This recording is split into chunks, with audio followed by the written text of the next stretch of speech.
O Canto da Subasta é un proxecto heteroxéneo no que se mesturan diferentes creacións artísticas. Forma parte do proxecto Redes do País, que impulsan a artista visual alemá Anjes Schiffers e a dramaturga húngara Kathleen Erdődy. Segundo ela, será un espectáculo distinto ao que estamos acostumados a ver. Y o Canto de Subasta forma parte de un proyecto internacional que iniciamos hace 2 años y que viaja de un sitio al otro. Entonces ahora estamos trabajando en Porto do Son y esta zona, pero el año pasado empezamos en Hungría con el proyecto artístico, después continuamos en Alemania y en cada sitio, investigamos juntos con los colaboradores locales las preguntas, los temas interesantes y actuales, pertinentes de que quieren tratar en la actuación y buscamos una forma artística para presentarlo. Muchas gracias por la confianza,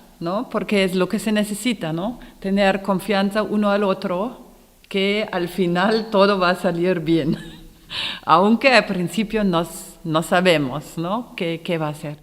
Tamén colabora coa proposta a banda de música tradicional Suevia. Es un marco más para que la música tradicional pues tenga presencia, y eso para nosotros, para los que nos dedicamos a esta noble arte de lo tradicional, pues es un momento para el recuerdo, para la historia local de Porto do Son y por ende para Galicia, pues que se oigan las músicas que aportamos los que nos dedicamos a esto, ¿no? O proxecto conta tamén co apoio de outras entidades, como é o caso da Fundación Luis Seoane, ou tamén o propio Concello Sonense. Ellas, como bien dicen, no sabían mucho del mundo del mar, aprendieron mucho ahora de los colaboradores que fueron conociendo aquí.